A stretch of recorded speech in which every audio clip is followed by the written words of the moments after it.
Hey everyone, thanks for watching, whether you're watching now, which doesn't look like there's anyone, or watching later on.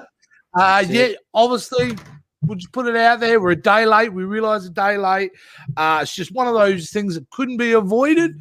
But here we are now, ready to talk about this final episode of Loki. And there is a lot to talk about, dude, with this episode. And as we do every week, let's just throw it out there. What did you think of this episode, Rick? Mate, I was, expecting a lot out of this last episode. Yeah. And, only being, 45 minutes, could be a little bit less. They jam-packed everything in. I was not disappointed in it.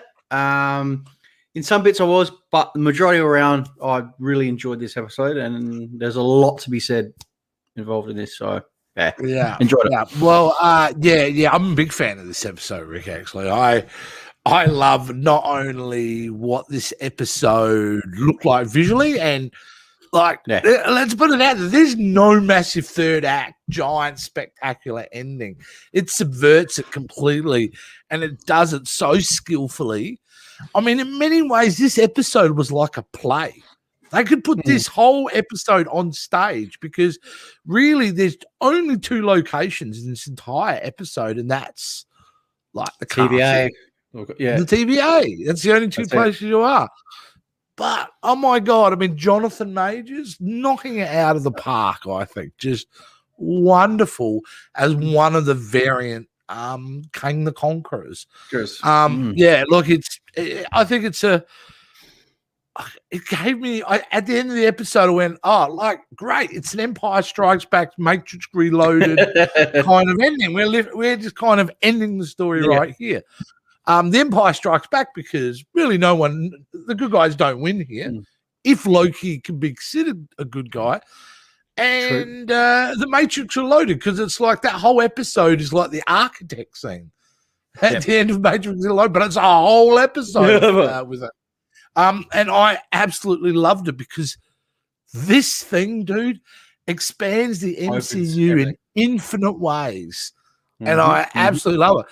And how bold to basically introduce a major one character. Of the biggest villains there is in the MCU in a Disney Plus show. But it makes sense.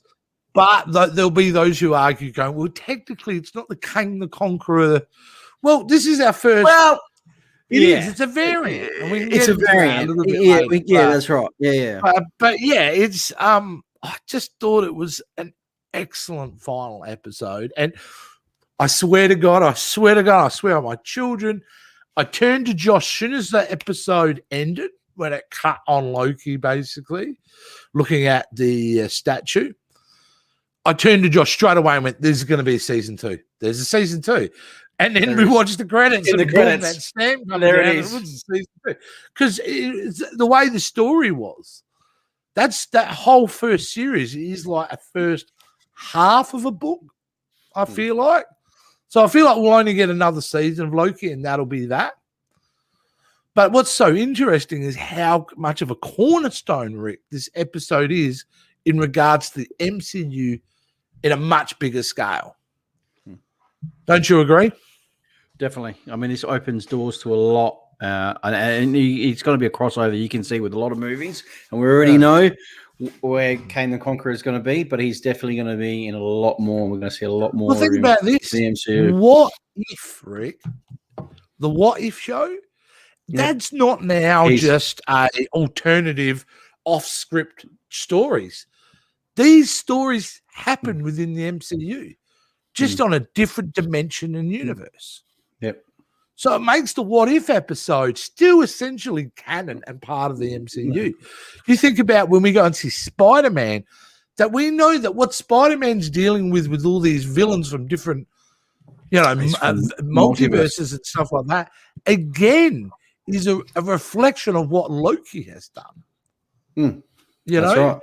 And Rick, it includes Doctor Strange and Ant-Man, like you said. Like, I am pleased, and I think it's a bold move by the MCU to do this, to absolutely go for it and go, no, Loki. I mean, what's Loki's job anyway? Isn't it just to come in and fuck shit up? Pretty much. He's the god of mischief. So what does he do essentially in this whole series? He comes in and messes everything up. Yep. Because at the end of the day, the question is King the Conqueror, although he who remains, or he who remains, is he a villain? I mean, the question has to be. Because Nathaniel Richards, as we know it, stable. But at the same time, is he a murderer? Because what happened to the rest of those dimensions? Those timeline, those branches that get released at the end of the episode. So it does pull us into some big questions around the MCU, you know. Is he right for doing that? You know, because this version of King the Conqueror is of the self-belief that he is doing the right thing. Because if you think, as he says to Loki and Sylvie, if you think I'm bad, you should meet some other veterans. You know, so I think it's just like, I think Sylvie made the complete wrong decision. That's how I stand on it. They should have taken it. You know what I mean? That was my immediate reaction, is you should have taken the throne.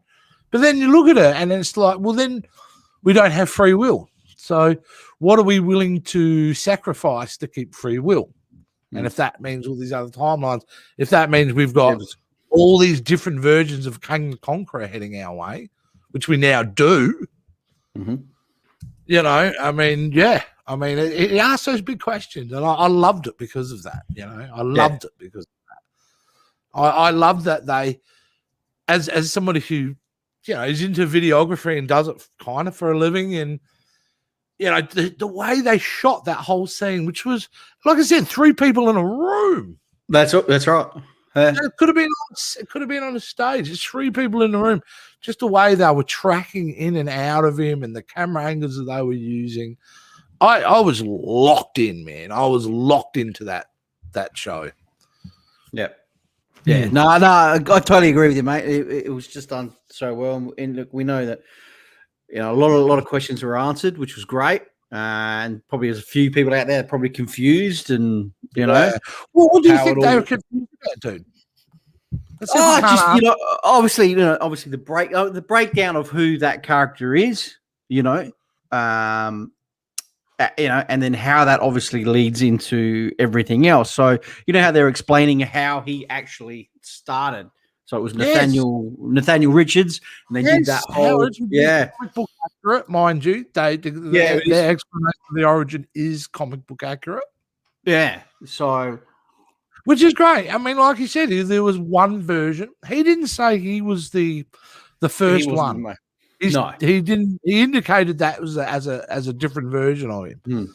No, he just happens to be a variant. Like if there's, you know, universes that just keep going on forever, then surely there's all these different versions of him, and that's what he was kind of referring to. So he just happens to be one who figured out, who stopped the temporal war. Because remember, he comes out and says, "I stopped the war." Yeah. So he's the one out of all these infinite different versions of Kang who realized the only way for this to end is to basically control it. How he stopped the war, we don't know. No. But we know it is confusing, honestly. Like, I can understand why the general public, some of these, I mean, that is the question, Rick. And I think that's what you're trying to address. Yeah. As now the MCU going into an area where they'll lose the common fan because of the complexity of what they're trying to set up. Because really, the whole episode's a giant exposition scene explaining to the audience how the multiverse works. It works. Yeah, that's right. Yeah, and it does get complex, you know. But I felt they did a really good job with it. They did. Me, I understood that wasn't, you know, that's a version of King the Conqueror. And what's the scariest thing is there's unlimited versions of him. Yes. You know, and they said it's just going to go back to the way it was. The guy that was in there will end up straight back there That's what he said. And doing it again. And that's where it reminded me of the Matrix. Well, it's like, yeah, you know, there were 7 versions of you, Neo. So, yeah, what look. what do you think of the kiss scene, mate? I know you were. Yeah, I had issues last week. That was a cringe. Thought you would have. Well, okay, what did it bring to it? What did that kissing scene bring to the episode, really, in any way? As only a way for her to deceive Loki. And go, yeah. Because she kissed him. That was it. Because then she could maneuver around, grab that thing, and then send him through the doorway. So, you know, again, that came to a dead end, did it not? You know? That's right. That was it, really. Yeah, I mean, really love Tom Hiddleston's performance throughout this. How good was he, though? Right at the end, where there's that sense of dread in his face, where he realizes what has happened, you know, and which is such a big shift in a character, because the earlier Loki we would have known would have just gone, well, wow, what great advantage I have for my glorious purpose to now manipulate this new bad guy and ride the coattails, as he had tried to do with Thanos, you know. Yeah. I mean, the reason he's even the villain in Avengers is based upon Thanos go in and invade Earth. So, the old Loki would have tried to take advantage of the situation. This Loki is now, you know, like he's now in a sense where holy fuck, and everything's different now, Rick. Yeah, and in the shows, obviously, we know towards the end when he's back in the TVA, it's completely. When he gets sent back to the TVA, he doesn't get sent back. He gets sent back to a minute version, obviously. Yeah. And that's where the camera cuts, isn't it? Right on when we're seeing the statue of. He's wearing the comic book outfit too, without the helmet. Of the statue of King the Conqueror. Yeah, which is fantastic. So, no, a big fan of this episode. Big fan of the series. I would say out of all 3 series, this is probably my favorite one so far. Well, okay, yeah. I do like Falcon and Winter Soldier quite a bit, but I thought WandaVision was stronger. But I think this is stronger than WandaVision because the first 3 episodes of WandaVision are not my favorite. I mean, I know they're trying to do something cool in regards to old TV, but it's so accurate. It's like watching an old TV show. So, besides that, no, I just love Loki because Loki's expansive. It's taking a character that we've loved for over 10 years, taking him in a fresh new direction. Different. It's wonderful, you know, and Tom Hiddleston clearly loves doing it. And, you know, the fact that they announced the season 2 is like, that's great. That's wonderful. And they didn't do that. That's right. They didn't do that in the other series. They were going to do that for some shows, you know. I mean, like I said, they definitely didn't announce for WandaVision. They definitely didn't announce it for Falcon and the Winter Soldier. They announced the movie for Falcon and the Winter Soldier, Captain America 4. So, it's awesome. Mate, I cannot wait to see how this is going to go with all the other, you know, in the next phase. The MCU is just going to open up so much now. And well, as we go into movies or shows later in the year, Rick, this more than any other show informs what happens next with Spider-Man, you know, with Doctor Strange. That's where we're going to see the real impact, you know. But we may see that earlier as well. We don't know. Remember, we've got Shang-Chi and Eternals coming up as well. So, you know. How good was the intro to the show? On this how they go do the whole very Kubrick modern 2001 through time and space thing. Yeah, very good. And you can hear all the different when they're doing the first. Oh yeah, all the different audio clips. The past audio clips. Yeah. It was a really good way to introduce the audience into, okay, this is where this episode is set. Yeah. Because how, if you know, you need to be able to establish, okay, we are now outside of time and space on this strange rock going into a castle. Which I love. Oh, also, massive shout out to Tara Strong, who plays Miss Minutes in this show. Yeah. Miss Minutes, man, what a great little character she's turned out to be. You know, there's a real dark side to her that's very subtly there. A little animated clock. And it's just wonderful. That's it. I really kind of love it because she knows. She's known all along. She's been more that's right. She's playing them both. which was pretty strong, I thought. So. Yeah, no, fantastic, Rick. Yeah, look, some of the scene highlights, obviously. That opening scene was Miss Minutes. Trying to cut the deal. Giving that option. Giving them the option. You can have anything on the same timeline. Like, really, both can be on it.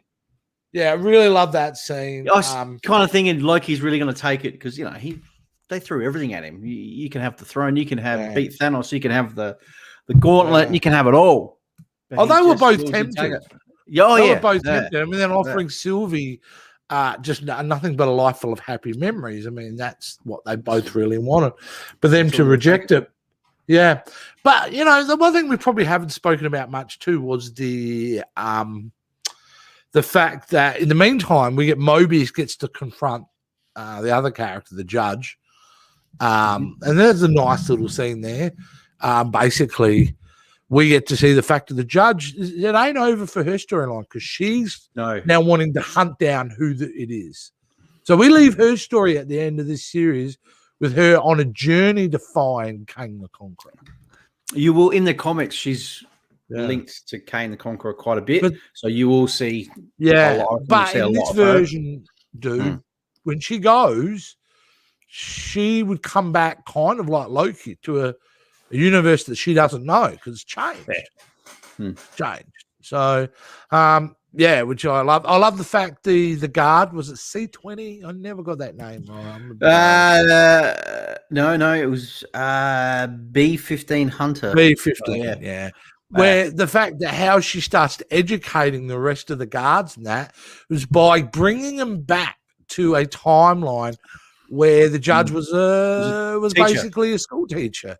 Which is then it's the easiest way to explain it. So I thought that was kind of really cool. But I mean, this episode is not going to be remembered based upon Loki's interaction. It really comes down to Jonathan Majors. His introduction as a Kang the Conqueror, whatever version he is, I thought was memorizing. I love the way he's coming at it as a villain. He's coming at it as a villain, as a guy that we would all know. Just so naturalistic, upbeat, a genuine nice guy. Just that's when how he comes across.